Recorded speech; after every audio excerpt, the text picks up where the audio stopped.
우리 지난주에 오늘 30장 앞절 말씀을 통해서 본문이 벌어지고 있던 상황까지의 내용들에 대해서 한번 생각을 해보았습니다.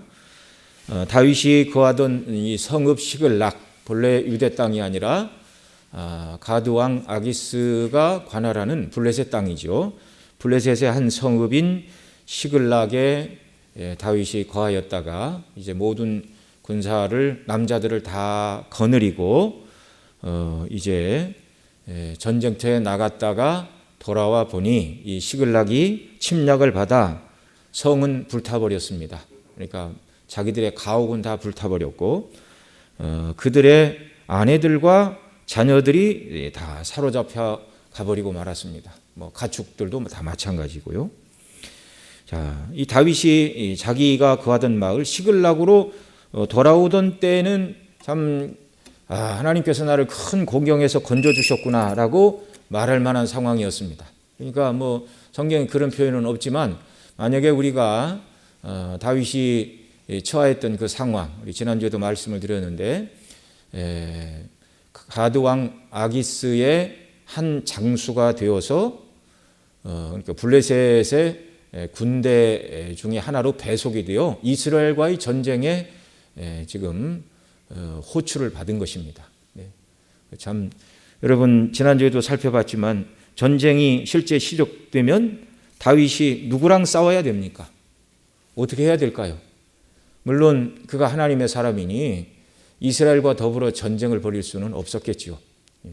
뭐 블레셋과 싸웠겠죠. 뭐 이렇게 처음에는 이스라엘과 싸우는 척하다가 결국은 블레셋과 싸웠겠지만 세상 사람들이 다윗을 향하여 손가락질을 하게 됩니다. 저가 어려울 때는 블레셋 왕 아기스에게 가서 자기 몸을 의탁하고 그래서 이 아기스가 그를 불쌍히 여겨 시글락 성읍을 내어 주었는데 결국은 전쟁이 일어나자 자기에게 편의를 봐주고 은혜를 입은 사람의 뒤통수를 때렸다. 배은망덕을 했다. 정말 이스라엘의 왕이 된 이후에라도 모든 이방인들에게 다윗이라는 이름은 이제 그 명예가 더럽혀지게 되는 것이죠. 하나님의 백성으로서. 참 곤란한 그런 입장에서 어떻게 해야 되는가? 어떻게 해야 되는가?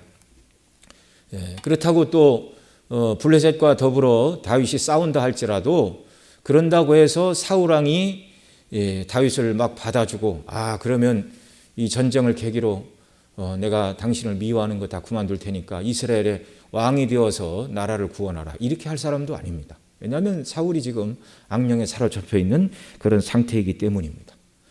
어떻게 할 수 없는 그 지경, 우리 지난주에 이런 지경에서 건져주시는 하나님의 의뢰를 우리가 살펴보았죠. 그것이 바로 시험 당할 즈음에 피할 길을 내사 너희로 능히 감당케 하시느니라. 우리 힘으로 할 수 없는 큰 곤란이 닥쳐올 때 다윗이 그런 곤란을 겪었죠. 하나님께서 섭리적으로 거기서 뽑아내 주셨는데 누구를 통하여 그렇게 하셨습니까? 블레셋 방백들을 통해서. 블레셋 방백들이 아기스 왕에게 가서 그렇게 말했죠. 아니 왕이시여 보십시오. 전쟁이 일어나면 다윗이 이스라엘과 싸울 것 같습니까? 블레셋 사람과 싸울 것 같습니까? 블레셋 사람과 싸워서 우리를 죽이고 그렇게 가지고 가서 그 왕 사울과 화해하지 않겠습니까? 왜 그걸 모르십니까? 하여튼 격렬한 반대를 받으니까 가드 왕 아기스가 너는 내 처소로 돌아가라. 그래서 지금 다윗이 600명의 자기와 함께한 휘하 군사들과 함께 지금 시글락으로 돌아오고 있는 내용입니다. 그게 돌아올 때 성경에 그런 표현은 없겠지만 오늘날 우리 식으로 얘기하면 참 휘바람이라도 불면서 지금 돌아오고 있는 형국이라 이렇게 말씀을 드릴 수 있어요. 야, 정말 너무너무 난처했는데 어찌할 바를 몰랐는데 하나님께서 나를 이 공경에서 건져주셨구나. 참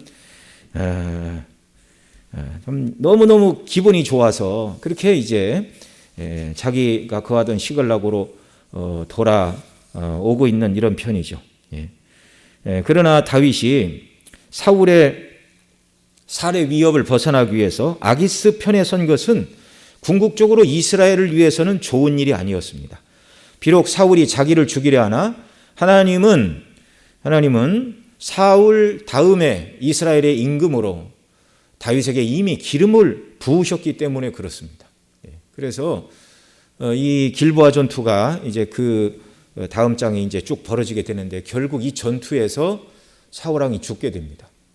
다윗의 가장 친한 뭐라고 해야 되나요? 다윗과 요나단, 믿음의 동반자요, 또 정말 절친한 친구였던 요나단, 또 이 전투에서 죽게 되고요. 그 다음에 다윗의 또 다른 왕자들인 아비나답과 말기수아도 이 전투에서 죽게 됩니다. 그러니까 전투가 치열했을 뿐만 아니라 블레셋의 군대 세력이 얼마나 강했는가를 알게 되지요. 만일 뿐만 아니라 수많은 이스라엘 백성들이 그 길보아산 전투에서 엎드러져 죽었습니다. 여러분, 전쟁이 일어나 왕이 죽고 왕자가 죽을 정도라면 병사들이 안 죽고 왕과 왕자들만 죽는 전쟁은 있을 수가 없어요. 왕이 죽었다 그 말은 엄청난 피해를 이스라엘 백성들이 입었다는 그 말입니다. 이런 전투에 정말 다윗이 이스라엘 편에 서서 마땅히 싸웠다면 얼마나 좋았을까요? 그런데 내가 여기서 이 유대 땅에 거했다가는 사울에게 잡혀 죽을 날이 올 것이다. 내가 블레셋 사람의 땅으로 피하는 것이 상책이로다. 내가 블레셋 땅으로 피하면 사울이 더 이상 나를 찾지 않을 것이다. 이런 생각을 하고 블레셋에 내려가 1년 4개월 동안 평강을 누렸고, 또 성경에 보면 그 사이에 아말렉 땅을 침범하여 영토를 넓히고 하는 그런 일들이 있었습니다. 그러니까 자기 생각으로는 하나님은 유다 땅에 있으라고 그랬지만 내가 블레셋 땅으로 내려가기를 잘했지. 영토도 넓히고 또 안전도 도모하고. 그러나 여러분, 사람이 아무리 지혜로운 것 같아도 하나님이 훨씬 지혜로우십니다. 하나님의 방식대로만 해야 된다는 걸 여기서 계속 가르쳐 주시는 거예요. 이스라엘의 다음 왕으로 기름 부음을 받은 다윗이 정말 자기를 미워하는 왕이지만 사울이 죽고 자기의 친구요 참 경건한 믿음의 사람 요나단, 그리고 다른 왕자들과 수많은 이스라엘 군대들이 길보아산에서 죽어 넘어갈 때 다윗은 자기가 처신을 잘못한 것 때문에 아무런 도움이 될 수 없는 그런 형국에 떨어져 있다 그 말이죠. 자, 아기스에게 나와 화친을 청한 거짓된 평화를 1년 4개월 누린 대가가 다윗 개인에게나 이스라엘 전체에게나 너무나 크게 다가왔다는 것입니다. 앞으로 다윗은 어떤 일이 벌어질지는 모르는 상태에서 그저 싸움에 휘말리지 않고 곤란한 자리에서 벗어나게 되었다는 이 생각을 가지고 이제 시글락에 당도를 했습니다. 마음 편하게 다리 좀 뻗고 전쟁이 어떻게 되는가 구경이나 해봐야 되겠다, 이런 생각을 했을지 모르겠지만, 그러나 시글락이 점점 가까이 와보자 자기들이 거하던 시글락이 예전의 시글락이 아닌 걸 알게 되었습니다. 다 집들이 불타버려 새카맣게 되어버렸고 거기에 사람이나 가축 하나 미동하는 사람이 없었습니다. 아내와 자녀들 아무도 없었고 가축도 없었고 소유물은 불타버렸고 폐허가 된 성읍들, 더 이상 그들을 환영하며 아버지 오세요, 당신 수고했어요 라고 맞이해주는 가족이 아무도 거기 없었다는 말입니다. 어느 날도 아침에 출근하고 저녁에 다시 만나지 못하는 가족들이 또 있지요. 하나님께서 저와 여러분을 지키시고 가정의 권속들을 날마다 지키시고 보존해 주시는 은혜에 대해서 우리가 하루하루 감사해야 될 줄로 믿습니다. 당연히 그런 것이 아니라 하나님의 은혜 가운데 우리가 보호함을 받고 있다는 걸 늘 생각을 해야 돼요. 당연한 건 아무것도 없습니다. 다윗은 자신이 꾀를 내어 아기스와 동맹을 맺고 그의 수하에 들어간 것이 자신과 함께한 자들을 지키는 최고의 방법이라고 생각했겠죠. 나 자신의 안위뿐만이 아니라 나와 함께 있는 이 사람들 그리고 그의 모든 가족들을 지키는 최고의 방법이라고 생각을 했겠지만, 결국 하나님은 이 시글락이 아말렉 사람들에 의하여 침노를 당하게 하심을 통하여 다윗이 쓰고 있는 방식이 아무런 소용이 없다. 자신도 지킬 수 없고 가정도 지킬 수 없고 자기를 의탁하는 모든 사람도 보호해 줄 수 없다라는 사실을 하나님께서 명백하게 보여주셨습니다. 이스라엘의 다음 왕으로 기름 부으심을 받았지만 백성들이 전투에 나가 죽어갈 때에도 아무런 도움을 줄 수 없고 지켜볼 수밖에만 없는 이런 상황을 직면하도록 하나님께서 섭리적으로 주장을 하신 것이죠.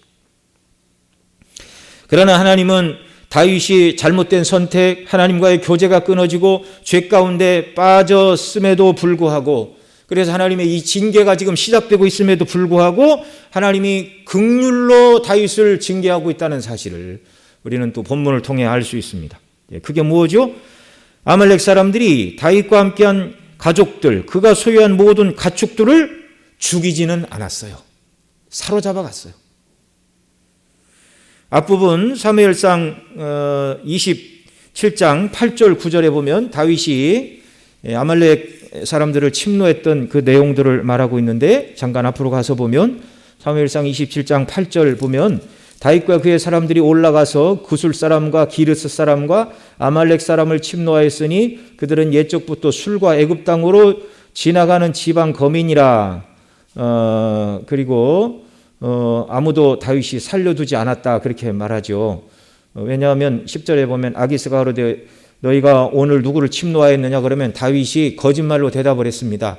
실제로는 아말렉과 구술 사람, 기르스 사람 이런 데를 침략을 했는데 유다 남방과 여라무엘 사람의 남방과 겐 사람의 남방이니이다. 전혀 다른 곳을 우리가 침략했다.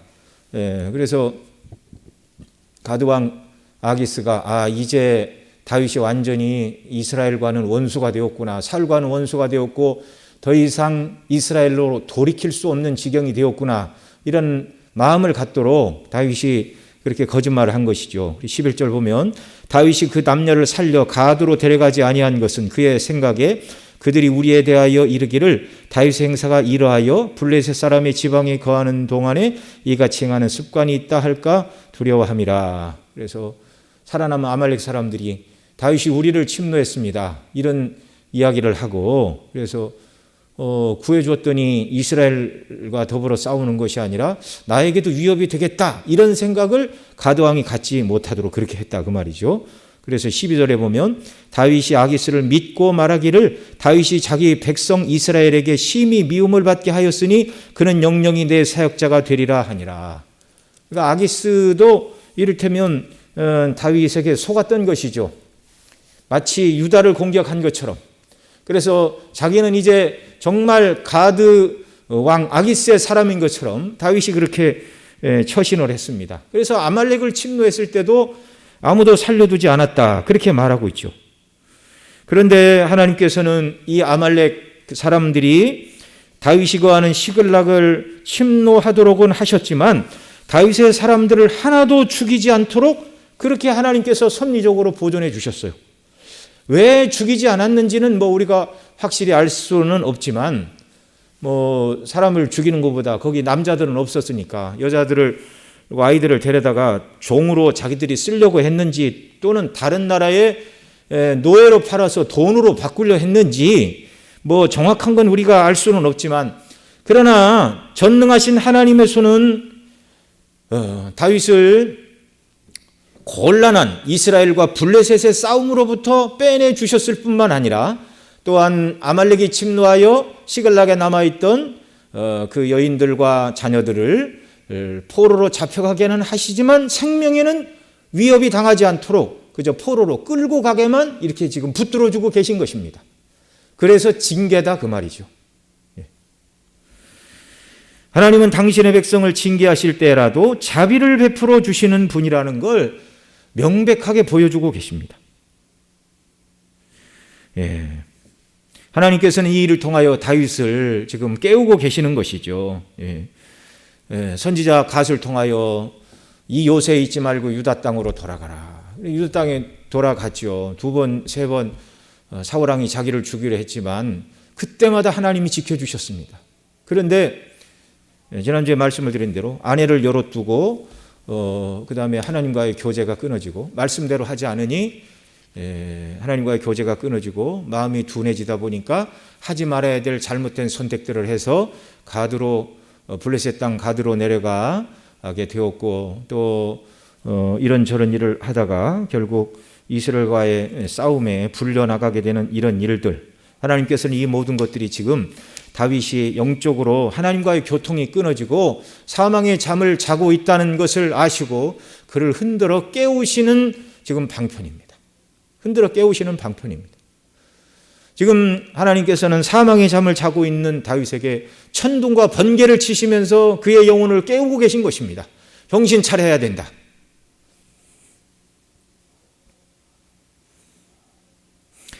자, 하나님께서 어떻게 다윗을 깨우치고 계시는가? 오늘 본문 3절 4절 같이 읽습니다. 시작. 다윗과 그의 사람들이 성에 이르러 본즉 성이 불탔고 자기들의 아내와 자녀들이 사로잡혔는지라 다윗과 그와 함께한 백성이 울 기력이 없도록 소리를 높여 울었더라. 아멘. 참 그래도 사람이 없는 게 감사한 거 아닙니까? 죽은 자기 그 여인들과 또 자녀들의 시체가 그 시글하게 뒹굴고 있었다면 얼마나 처참했겠어요. 네. 그들은 불타버린 성, 그 다음에 없어진 자기의 가족들을 생각하면서 뭐라고 말하지요? 울 기력이 없도록 소리 높여 울었더라. 이 일을 통하여 하나님께서 보호해 주시지 않으면 어떤 일이 일어나는가를 너무나 명백하게 지금 보여주고 계신 것입니다. 사울에게 쫓겨 방황할 때에도, 산에서 잠을 자고 새같이 사냥을 당할 때도, 나발에게 멸시를 당할 때도 이런 슬픔은 당한 적이 없었습니다. 그런데 자신의 선택으로 사울에게 쫓기지 않고 오히려 가드 왕의 보호를 받고 또 시글락이라는 성읍을 하나 받아서 땅도 넓히고 참 평안하다 이렇게 생각을 하고 자기 힘으로 가서 땅도 넓히고 여러 가지 탈취물도 빼앗아 오고 부도 많이 축적을 했겠죠. 그러나 그가 하나님을 신뢰하지 않고 자기 생각대로 행동을 하니까 더 이상 하나님은 그를 막아주시지 않으셨습니다. 다윗이 시편 18편에 여호와는 나의 반석이요 나의 요새요 나의 피할 바위요 나의 방패요 구원의 뿌리시요 나의 산성이시라 라고 노래했는데 그 순간만큼은 하나님께서 다윗의 반석, 요새, 피할 바위, 방패, 구원의 뿔, 산성이 되시기를 멈추신 것처럼 보였습니다. 여전히 보존하여 주고 계시지만 멈추신 것처럼 보였습니다. 하나님께서 고난 중에 있던 다윗을 보호하시던 은혜로운 방패를 거두시다. 다윗이 거하던 시글락 성읍과 여인들과 자녀들과 가축들이 전혀 안전하지 않게 되었다는 말이죠. 그 전에 다윗은 경험해보지 못했던 큰 곤란을 당한 것입니다. 사울에게 쫓길 때에도 이런 정말 마음의 애통과 큰 아픔은 당하지 않았어요. 그런데 너무나 큰 충격 때문에 울림이 없도록 실컷 울 수밖에 없는 그런 형편과 처지를 다윗과 함께한 모든 사람들이 다 지금 그런 형국에 처해 있다 그 말입니다. 이 일을 통하여 하나님께서는 그동안 다윗이 블레셋 땅에 내려가 1년 4개월 동안 누렸던 평강이 다윗의 선택이 탁월하고 다윗이 능력이 있어서 누린 평강이 아니라는 것을 보여주고 계신 것입니다. 비록 하나님의 뜻대로 유다 땅에 거할 때에는 사울에게 쫓기는 신세였지만 하나님이 지켜주심으로 이런 슬픔과 고통은 맛보지 않아도 되었습니다. 당장의 현실은 좀 불편하더라도 하나님을 신뢰할 때 주시는 참된 평강, 하나님과의 교통 속에서 주시는 은혜로움, 하나님을 의지하여 잠을 잘 때 대적이 가까이 왔을지라도 담대함을 주시는 은혜, 이것이 하나님의 뜻대로 순종할 때 다윗이 어려움 속에서 주시는 마음의 평강과 위로와 함께 하시는 복들이었습니다. 그런데 이제 자신의 방식으로 행하자 아무런 문제도 없고 성공한 것처럼 보였는데 그 평안은 1년 4개월밖에 가지 않았다는 것입니다. 그리고 하나님께서 이 1년 4개월이 지나자 다윗이 누리고 있는 평화가 거짓된 평화요, 하나님께서 지켜주시지 않으면, 성도가 하나님의 뜻대로 순종하지 않으면 어떤 어려움과 곤란을 당한다는 것을 너무나 명백하게 보여주고 계십니다. 자, 이때까지도 아직 다윗이 회개하고 하나님의 은혜를 구하는 자리까지 나아가지 못하고 있습니다. 그저 울고만 있습니다. 자, 그래서 5절에 보면 이때 다윗의 두 아내 이스라엘 여인 아히노암과 갈멜 사람 나발의 아내 되었던 아비가일도 사로잡혔더라 이렇게 말하는데 그들 모두가 다 사로잡혀갔습니다. 자, 그래도 아직 하나님께 돌이키지 않는 다윗을 하나님께서 깨우시는 또 다른 천둥, 번개, 하나님의 쓰시는 방편은 너무나 많죠. 그게 6절입니다. 같이 읽습니다. 시작. 백성이 각기 자녀들을 위하여 마음이 슬퍼서 다윗을 돌로 치자 하니 다윗이 크게 궁급하였으나 그 하나님 여호와를 힘입고 용기를 얻었더라. 아멘. 다윗의 사람들은 불타버린 집과 빼앗긴 재산, 무엇보다 아내와 자녀들이 사로잡혀간 상황에서 큰 충격을 받고 울 기력이 없도록 소리를 높여 운 다음 그들 마음속에 어찌하여 이런 일이 벌어지게 되었는가를 생각하게 되었고 그 원인이 다윗에게 있다라고 생각하게 되었다 그 말이죠. 뭐 여러 가지 이유가 있었겠지만 왜 여기 있는 사람을 방비하지 않고 군사를 다 빼갖고 600명을 다 빼가지고 전투에 나갔는가? 또는 아기스 왕이 이스라엘과의 전투에 나오라고 그럴 때 이런저런 핑계를 대고 못 간다고 하든가 뭐 어떻게 전쟁에 나가기 전에 자기 사람들도 지키지 못하는 이런 지도자가 어디 있는가? 어쨌든 가족을 잃은 빼앗긴 뭐 죽은 것은 아니지만 사로잡혀간 가족들을 바라보면서 슬픔과 치밀어 오르자 슬픔이 치밀어 오르자 이 분노가 다 다윗에게 향하고 있다 그 말입니다. 그래서 백성이 각기 자녀들을 위하여 마음이 슬퍼서 다윗을 돌로 치자. 그 충성스러운 부하들이 이제 다윗을 죽이겠다고 돌변하고 있는 상황입니다. 여러분 다윗과 함께했던 이 신하들은요 정말 충성된 사람들이었어요. 충성된 사람들. 이 사무엘하 23장에 보면 13절에 그들이 아둘람굴에 있을 때 이렇게 말하는데 이 아둘람굴은 다윗이 사울 왕에게 쫓기던 때를 말합니다. 그러니까 이 시글락에 내려오기 이전이죠. 훨씬 이전.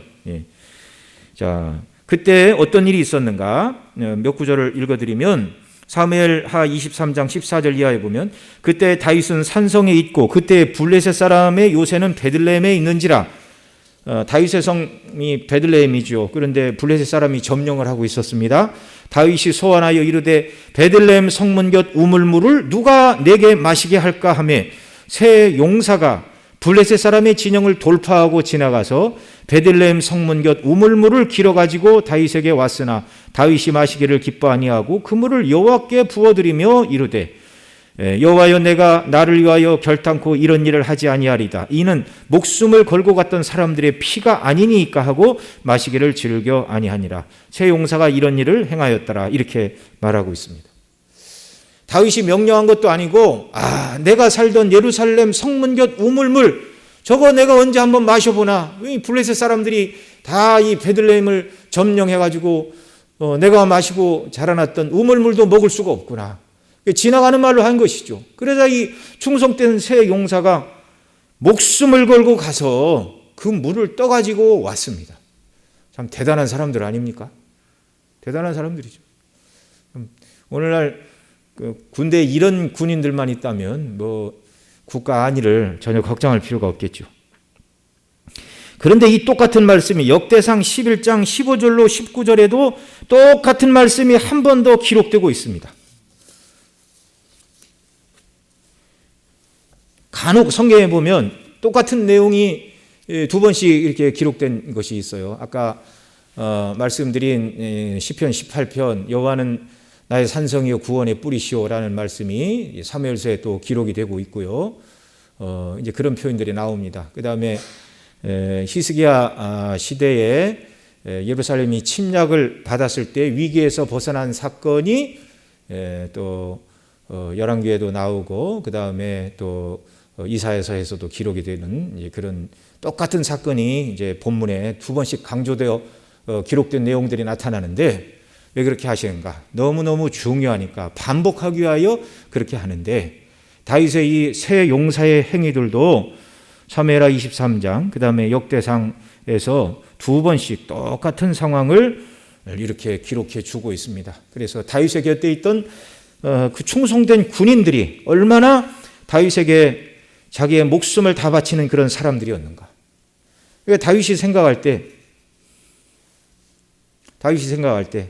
저 사람들은 믿을 수 있는 사람, 전쟁이 일어나서 내가 죽을 위치에 처했다면 나 대신 목숨을 걸 수 있는 사람들이라고 신뢰할 만한 사람들이 다윗의 부하들 중에 섞여 있었죠.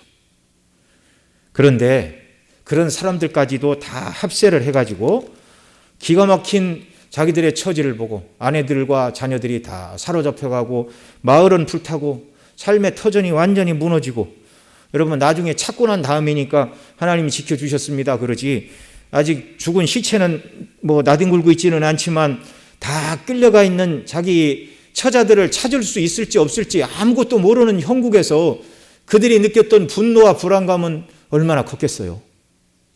그래서 돌을 들어 다윗을 치자, 이렇게 지금 말하고 있는 것입니다.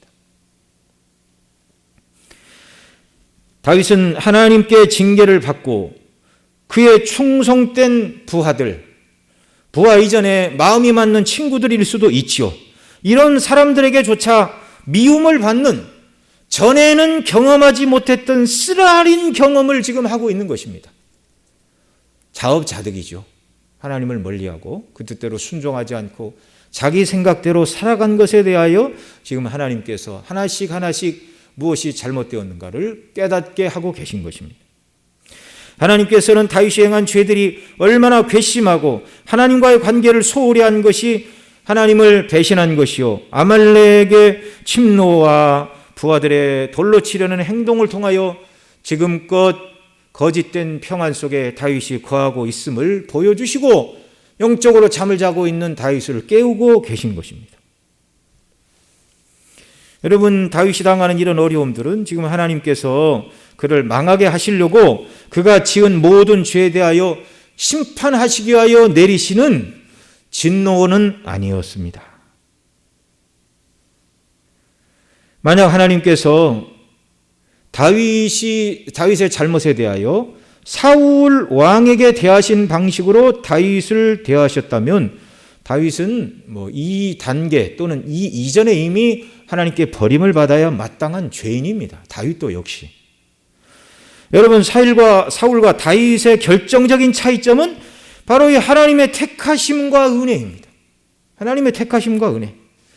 다윗은 사울만큼 악하지 않아서 버리신 것이 아닙니다. 다윗은 사울만큼 하나님의 뜻을 거스리지 않아서, 하나님 보시기에 너무 아름다운 것이 많아서 그런 것이 아니고, 이 사울과 다윗의 궁극적인 차이점은 하나님의 선택과 하나님의 은혜입니다. 다윗은 죄를 지을 때 하나님이 징계를 하시고 계시지만 지금 은혜로 보호해 주고 계셨죠. 이스라엘과의 싸움에서 섭리적으로 그를 빼내주시고, 시글락에 돌아왔지만 다 집은 불타고 집은 다시 지으면 되니까요. 사람이 없어졌지만 한 사람도 다윗에게 속한 여인과 자녀들을 죽이지 못하도록 하나님께서 섭리적으로 보호하고 계셨습니다. 하나님의 은혜가 다윗으로 하여금 회개하고 하나님을 의지하여 그 궁급함을 벗어나도록 그를 깨우고 계신 것이죠. 그런데 사울에게는 그런 은혜를 주시지 않았습니다. 감당할 만한 시험 당함도 아니었고, 시험 당할 즈음에 피할 길도 사울에게는 주시지 않았어요. 그런데 다윗에게는 이런 은혜를 하나님께서 주고 계십니다. 그리스도 안에서 하나님께서 다윗을 대하신 것처럼 저와 여러분들에게도 이런 은혜로 대하신 것을 인하여 우리는 날마다 감사하고 찬미하고 기뻐해야 되고, 그래서 때로 우리가 죄와 허물로 인하여 하나님과의 관계가 멀어지고 하나님이 우리를 징계하시는 것 같다라는 느낌이 우리가 성령의 감동을 받는다면 얼른 회개하고 하나님께로 빨리 돌이켜야 하는 것이죠. 하나님은 다윗에게 이 시련을 통하여 전능하신 하나님의 손 아래에서 겸손케 하시고자 하신 것이죠. 다윗으로 하여금 자신의 잘못을 깨닫고 주님과의 복된 교제 관계로 회복시키시기 위하여 지금 이런 시련과 어려움을 주신다는 말입니다. 마을은 불탔고 처자들은 사로잡혀갔고 충성스러운 다윗의 부하들까지 그에게 돌아서서 돌을 던지자라고 말할 만큼 그러니까 아무것도 다윗은 의지할 게 없어요. 충성스러운 신하들마저도 돌아섰습니다. 누구에게 가서 도움을 청할까요? 누구에게 가서 나를 좀 봐달라고 말할까요? 하나님께서는 하나님께로 돌아오라고 맨 마지막 순간 하나님 이제 살려주십시오. 인간의 모든 방편과 생각이 더 이상 다른 인간의 모든 방편과 생각들을 사용할 수 없는 지경까지 하나님은 몰고 가시고 다윗의 항복을 받고 계신 것입니다.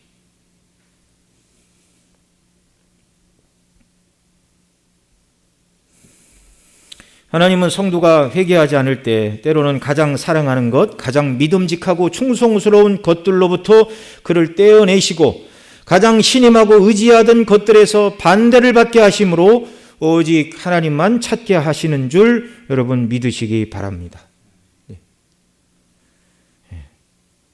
정말 하나님 밖에는 나의 도움이 없다. 그 순간까지 하나님이 몰아가신 것이죠. 바라기는 저와 여러분 이런 상태에 이르기 전 얼른 회개하고 하나님의 은혜와 그 얼굴을 구하는 자들, 이런 자리로 우리가 나아가야 됩니다. 그래서 우리가 연약에 떨어지고 또 범죄하였을 때 하나님과의 관계가 끊어졌음에도 불구하고 계속 회개하지 않는다면 이 다윗의 예를 통하여 보여주듯이 사랑하는 가족들 또는 가장 가까운 친구, 가장 신임할 수 있는 사람들까지라도 동원해서 하나님께서 나를 깨우치신다는 사실을 우리는 알아야 됩니다. 정말 하나님과의 관계 속에서 살아가는 것, 믿음으로 살아가는 것, 그것보다 하나님께서 기뻐하시는 것이 없어요. 주의 뜻대로 순종하지 않으면 가까운 사람도 원수가 되게 하시는 이 하나님이십니다. 그러나 잠언 16장 7절에 이렇게 말합니다. 사람의 행위가 여호와를 기쁘시게 하면 그 사람의 원수라도 그로 더불어 화목하게 하시느니라. 아멘. 하나님을 기쁘시게 하지 아니하면 그 사람의 친구라도 원수가 되게 하시는 하나님이시지만 하나님을 기쁘시게 하면 그 사람의 원수라도 그로 더불어 화목하게 하시는 전능하신 섭리의 하나님. 그 하나님이 우리의 하나님. 우리가 위기의 순간에 정말 하나님밖에 찾을 분이 없다는 것을 알아야 하는 것이죠. 범사의 모든 일을 하나님을 기쁘시게 하는 일들을 감당하는 것, 그것이 영혼의 평화, 샬롬이란 말이 평강이나 그 말인데요. 하나님과의 관계에서 누리는 영적인 평안함, 그 다음에 이 샬롬이 사람과 사람 사이에서도 적용되는 말입니다. 이 샬롬이라는 말이 사람과 사람 사이에서 다툼이 없고 전쟁이 없고 또 이런 자연 피조물과의 관계에서 하나님 우리에게 샬롬을 주신다 말할 때는 농사가 잘 되고 먹을 것이 부족함이 없는 그런 상태를 또한 샬롬이라 말할 수가 있는 거예요. 죄로 말미암아 사람들은 하나님과의 샬롬이 끊어졌고 사람과 사람 사이의 샬롬이 끊어졌고 사람과 피조물 사이의 샬롬이 다 끊어져 버리고 말았습니다. 온전히 하나님께 순종할 때 그리스도 안에서 하나님과의 관계 속에서 샬롬, 참된 평강이 회복되고 사람과 사람 사이에서도 샬롬이 회복되고 사람이 살아가는 환경 속에서도 하나님께서 샬롬을 누리도록 은혜를 주시는 줄 우리는 믿어야 됩니다.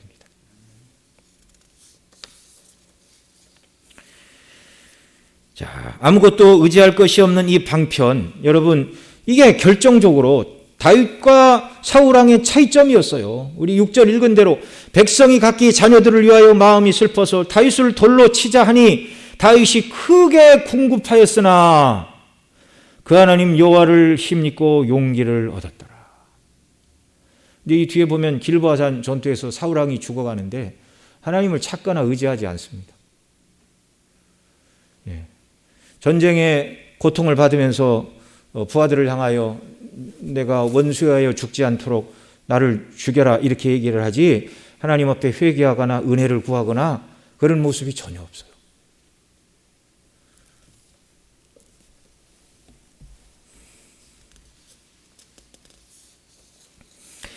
여러분 참된 하나님의 백성들의 특징은 반드시 그 죄와 연약과 허물을 하나님이 징계하실 때 반드시 돌이킨다는 사실입니다.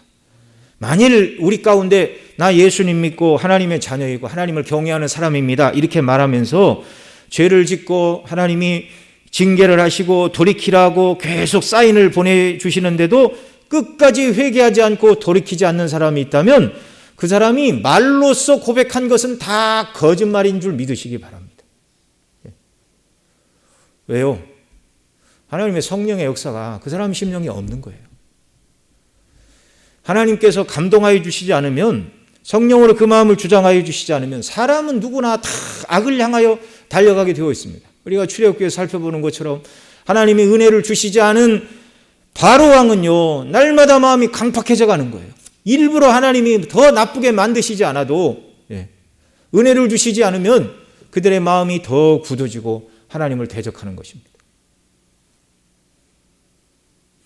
하나님께서 택한 백성의 심령은 결국 성령의 감동 감화하심으로 회개하고 주님께 돌이켜 회개하는 이런 은혜, 믿음이 떨어지지 않도록 붙들어 주시는 은혜, 이런 은혜를 다윗이 입었습니다. 그래서 크게 궁급하였으나, 그 다음이 중요하죠. 크게 궁급하였으나 믿음의 사람이 아니었다면, 하나님이 그에게 은혜를 주시지 않았다면 그 다음 성경이 어떻게 쓰였을까요? 다윗이 크게 궁급하였을 때 자기를 돌로 치는 자들과 함께 싸우고 뭐 죽었더라 뭐 이렇게 끝난다면 참 너무나 허무한 일이죠. 그렇게 끝났다면 뭐 다윗의 얘기가 성경에 기록될 수가 없죠. 다윗이 크게 궁급하였으나 그 하나님 여호와를 힘입고 용기를 얻었더라. 이 막다른 골목에 그가 이제 깨달은 것입니다. 하나님께서 이 모든 것을 통하여 그의 영혼을 깨우시고 그가 영적으로 이건 내가 온전히 하나님을 찾지 않아서 하나님 나에게 주시는 징계이구나. 이게 은혜의 회복의 다시 시작입니다. 회복의 다시 시작. 택하심을 입고 은혜를 입은 다윗은 가장 큰 위협을 당할 때 망하고 쓰러지는 자가 아니하였습니다. 다윗이 크게 궁급하였으나 그 하나님 여호와를 힘입고 용기를 얻었더라. 이제사 다윗이 그동안 하나님과의 생명의 교제가 끊어졌던 영적인 어두움이 물러가고 밝은 빛이 이제 비치기 시작하고 다시금 다윗의 그 심령이 회복되는 은혜를 하나님께서 베풀어 주고 계십니다. 이런 일을 맞이하면서 다윗은 하나님의 말씀대로 하는 것이 힘들어 보여서 내가 꾀를 내었는데 그것이 잘못된 것이구나. 하나님의 뜻대로 계속 순종하여 유다 땅에 끝까지 있었다면 고난은 당했겠지만, 그러나 하나님이 지켜주셨고 지금처럼 당하는 것 같은 처참한 심정은 경험하지 않아도 되었겠죠.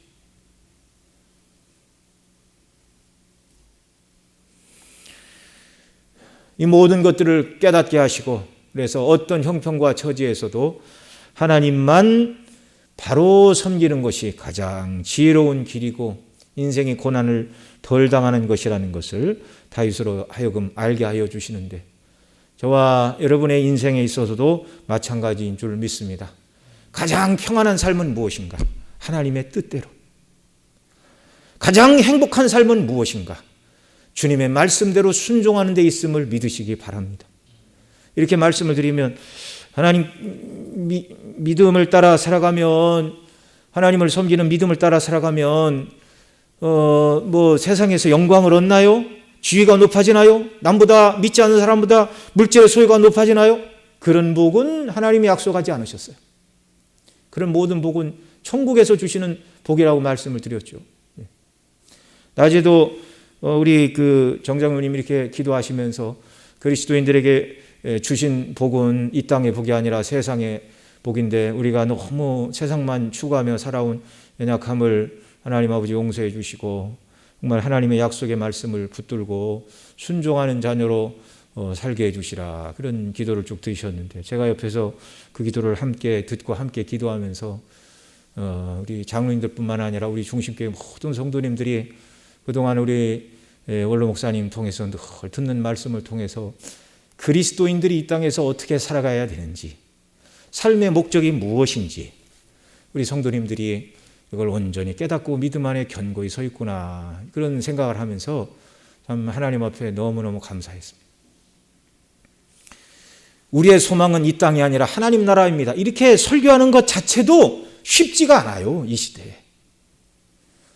아니, 목사님 소망을 주는 메시지를 전하고 어떻게 해서든지 예수님 잘 믿으면 이 세상에서도 복을 받고 뜻하는 모든 것이 이루어진다고 그래야 성도들이 낙심한 상태에서 위로도 받고 소망도 갖고 그렇게 해야 사람들이 교회로 좀 밀려올 것 아닙니까? 왜 소망은 하늘에만 있다고 그러고 이 땅에서는 고난, 믿음으로 살려면 고난이라 소리를 하면 누가 교회를 오겠습니까? 목사는요, 성경이 기록된 대로만 설교를 해야 됩니다. 성경이 말씀하는 대로만 설교자는 강론해야 되고, 성도들은 사도 바울이 말했죠. 말세가 되면 귀가 가려워 사람들이 자기 사욕을 쫓을 수승을 많이 두고 듣고 싶은 말만 듣는다 그러는데, 정말 여러분 하나님 뜻대로 순종하는 것이 인생의 성공임을 믿으시기 바랍니다. 내가 돈 많이 벌어서 빌딩 세우고 큰 선교센터 지어서 주께 영광을 돌리리라. 아니, 하나님은 그렇게 영광을 받으시겠다 말씀하신 적이 없어요. 적은 일이지만 성도들이 매일같이 하나님 뜻에 순종하고 고난과 어려움이 밀려온다 할지라도 구원해 주신 은혜에 대한 기쁨과 감격으로 견고히 서서 하루하루 주의 뜻에 순종하며 주님을 기쁘시게 하며 살아갈 때 하나님이 이런 성도를 기뻐하시고 이런 성도를 찾으시고 심령에 평안을 주시고 또 다른 은혜도 함께 주시는 줄 믿으시기 바랍니다. 각 사람을 향하여 하나님께서 무슨 뜻을 어떻게 계시는지, 무슨 뜻을 하나님이 가지고 계시는지 사람은 몰라요. 사람은 몰라요. 하나님만 아십니다. 우리에게 주신 정말 모든 형편과 처지 속에서 힘을 다하여 주님을 섬기고 주님과 동행하고 주님이 기뻐하시는 일들을 위해 우리 자신을 온전히 드리게 될 때 하나님께서 영광을 받으시고 저와 여러분을 붙드시고 주님의 나라와 이름과 영광을 위하여 우리를 사용하시고 순례길을 가게 하시고 그 다음에 영화로운 하나님 나라에서 저와 여러분 모두를 사랑으로 맞이하시고 상급으로 주님께서 베풀어 주실 줄 믿으시기 바랍니다. 기도하겠습니다. 사랑하시는 아버지 하나님, 우리가 순례길 살아가는 동안 인간이 많은 꾀를 내고 이렇게 하면 내가 원하는 것을 얻고 저 방식으로 하면 하나님이 말씀하시는 것보다 훨씬 더 지혜로운 길처럼 생각이 드는 어리석음에 빠질 때가 많다는 것을 고백하지 않을 수 없습니다. 하나님 아버지, 인간의 지혜로운 것보다 하나님의 미련한 것이 훨씬 더 지혜로운 길임을 알게 하여 주옵소서. 우리에게 주신 삶의 처지와 형편 속에 온전히 주의 뜻대로 순종하며 하루하루 주님과 동행하며 주님이 원하시는 일을 감당하는 삶을 살게 하여 주옵소서. 그것이 인생의 성공임을 믿습니다. 그것이 가장 복된 인생임을 믿습니다. 주의 사랑하시는 중식교회 모든 성도님들에게 이와 같은 은혜를 날마다 한량없이 부어 주시옵소서. 이 모든 말씀 우리 구주 예수님의 이름으로 기도드리옵나이다. 아멘.